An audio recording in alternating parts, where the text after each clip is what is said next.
on a daily basis po siya mga kababayan. For the benefit ng viewing public, lalo na po yung mga OFWs. Kaya makikita na natin yung lahat ng mga activities po sa digital platform.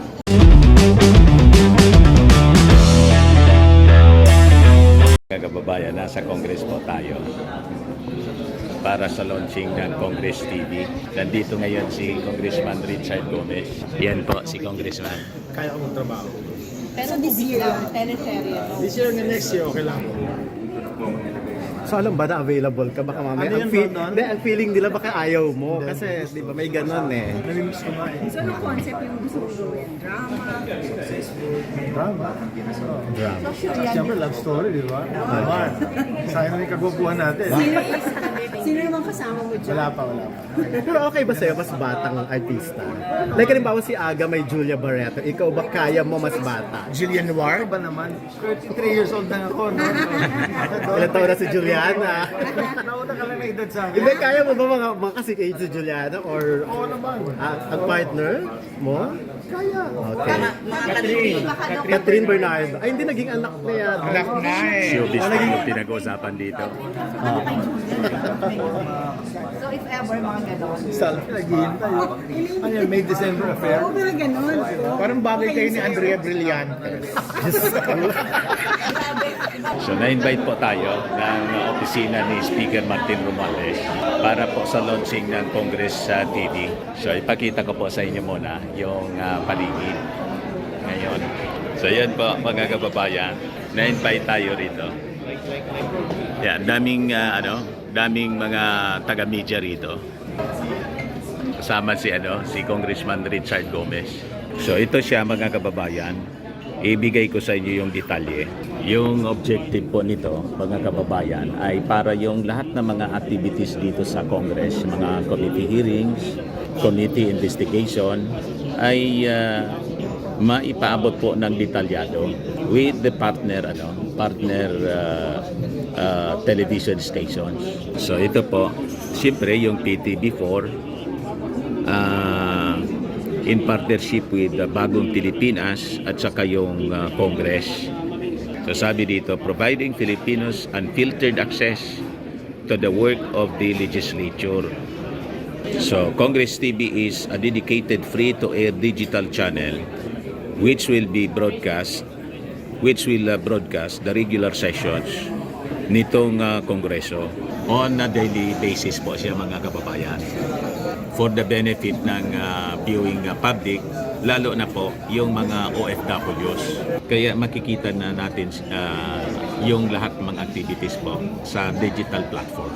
Saka siyempre sa mainstream media. So sabi rito, Congress TV aims to forge a stronger connection between the government and the Filipino people and encourage active participation in nation building. So kasama rito mga kababayan yung Channel 14, Metro Manila, PTV, Digital Free TV Channel, Channel 46, GMA For the Box, Channel 2, TV Plus.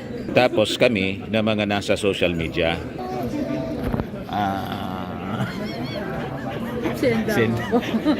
Alam po, sa lahat. Si Madam Sendanga. Interview natin si Madam Sendanga. Ayan na. Naku po, ito nakakatakot pa si Sir Daddy ko, pinakabahan Pasensya ka na, nagme-mental blackout ako minsan kasi medyo matanda na tayo, Madam Sen. Okay lang yun, sir. Kinakabahan tayo ako sa tanong mo, sir. Medyo Kwentuhan mo naman kami tungkol sa kung bakit na-invite tayo rito. in-invite po tayo dito kasi bilang tayo yung mga nasa digital media po tayo yung tawag sa atin eh. So tayo yung pinakamalapit po sa mga viewers talaga. Lalo especially sa mga kababayan natin na sa ibang bansa. So tayo yung pinaka immediate, yung mabilis ka agad maka-connect sa mga kababayan natin. So ito yung magiging transparency ng Kongreso para mapakita yung paano sila gumalaw. Paano po sila gumalaw, paano po yung ginagawa ng ating Kongreso, lalo na pagsasakatuparan ng mga batas, yung pagpa-aprobahan ng mga batas na kanila sinusulong ngayon dito sa Kongreso. Patis, wala na pong issue na magkaroon na din tatrabaho ang Kongreso. So ito yung mapapatunayan na po na ng Kongreso na ito, ganito kami magtrabaho, ganito kami makikita niyo paano kami ginagawa, paano kami makagbardagulan sa bawat batas sa pinagdidebatehan namin bago na ipa-aprobahan. So ito na po yung paraan. So tayo naman na imbila tayo mga katulad po nila Sir dati at iba pong mga kasama natin sa mga tugon, iba pa pong vloggers na nandito po kasama po natin. So, naimbitahan po bilang tulay po para po sa inyong mga kababayan, mga subscribers, followers po, na kayo po rin po mapapanood nyo rin po yung ginagawa ng Kongreso. Dahil sa bagong Congress TV na ilalunch ngayon, so, naimbitahan nila tayo para tayong mag-imano, tayo rin po yung manguna na magpalaganap nung bagong TV na ito para iwas marites. Iwas marites na po. Iwas sa fake news. Oo, iwas na. Pero parang kasama ka doon sa Ensamada Vloggers, ha? Oo, kasama ako doon. Alam niyo ho bang sinabi pang ako pang pasimuno ng Ensamada Vloggers? Ikaw ba yung pasimuno noon? Oo, sinabi nung alam niyo bang issue ko dyan sa Pero Ensamada pinanindigan na natin Oo. yung pagiging Ensamada. Ay, okay May na programa ako na kasi tayo. O, di ba? Okay na po kasi Ensamada, wag lang hong pulburon. Diba? Kasi yung si Madatis kahit paano busog ang katawan, busog tayo doon kahit hindi naman tayo hindi natin kumbaga sa atin kinain naman natin dahil nandun tayo, inibitahan tayo natin Pangulo. So tayo sila gumawa ng fake news. So para sa kanila na Sa totoo lang, di mo nakakasama doon sa kumain ng Ensamada. Oo, hindi masama sa dati, kami lang ho yun. Siyempre nakasama na namin sa dati, nasama na siya sa Ensamada Vlogger. So at least, ganun lang po yun. Pero yung, at least kami, Ensamada, hindi kami pulburolo. Masaya na kami sa Ensamada. So, kasama tayo rito, na-invite Yes. sa Congress sa TV launching. Kami mga Ensamada Vloggers ay naimbitahan dito. Maingit naman ito, yung mga critics natin, mga bashers natin, Madam Sen. Naku, sanay na po ako sa kanila. Lagi na lang ako Hindi kaya nainggit lang? Ay, inggit lang ho talaga. Sobra po. Alam kasi nila tayo talaga nagpapalaganap ng totoo. Hindi tayo fake news. Nagbe-base tayo kung hindi nakita natin. Ano yung dapat talaga ipalabas. Hindi natin, kumbaga tayo nagre-research muna tayo. At yung access natin, direkta. Yes. Direkta diba? sa PCO, direkta kay President Bongbong. Desperate mo pala si President Bongbong. Dami mong picture doon. Ay, Senador pa lang, desperate mo na. Tumatakbo po, magtatakbo po akong Congress, Senator si BBM noon. Nagiging campaign leader na po ako sa kanya. Nung tumakbo senador. So 2009, ang to present support po ko kay PBBM. So, Kaya tayo yung pinagpala ngayon. yes! Exactly! Tayo pinagkatiwalaan. Si Tito Juan. Kumusta Tito Juan? Na-invite ka pala rito sa Congress TV. Opo, kayo nga din po na-invite kaya tayo nandito. Ayun, Alisin mo na yun, Kwa. Nagpapasalamat po tayo dahil pinagkakatiwalaan po ang ating team para sa mga ganitong event. Ito po ay napakalaking pribilehyo para sa mga Pilipino. Ilang milyong Pilipino po tayo pero ilan lang ang mga vloggers na nabibigyan po ng ganitong pagkakataon. Maingit naman ito yung mga bashers natin. Malamang po, iko-content na naman tayo. Salamat Tito Juan. Yung kasama natin dun sa... Alvin Rich po, Si- first couple. Ng First Couple, mga kaibigan, yan.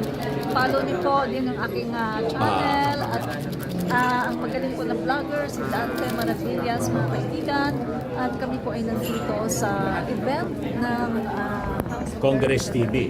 Di ba? para po sa launching, no? So, mga kaibigan, maraming po salamat. Mamaya malalaman niyo kung ano mangyayari dito sa event, no? Salamat po. Let's expose the truth. Kami yung lalabas po sa Congress TV.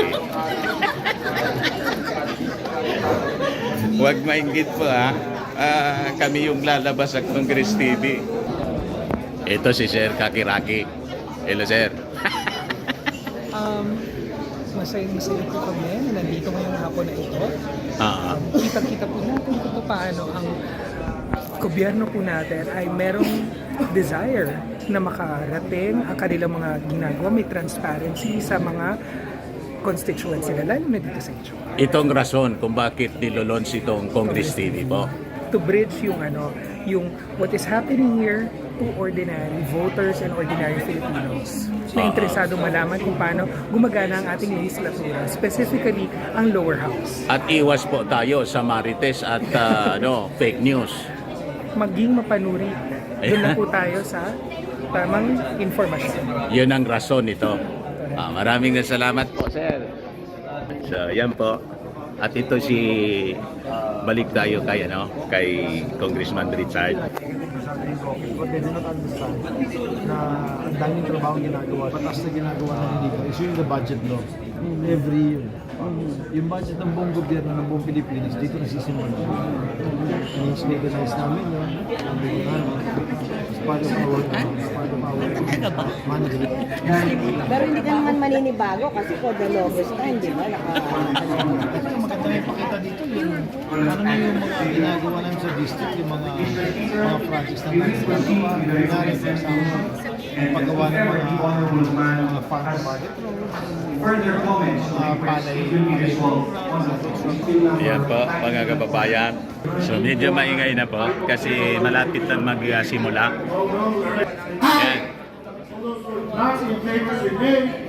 Ayan. Si Speaker Martin. So lahat po ng mga committee hearings, all activities ng Kongreso will be covered live dito po sa Congress TV. Ayun man na po mga kababayan yung ating short video. Ako po si Dante Maravillas. Bye-bye po. God bless.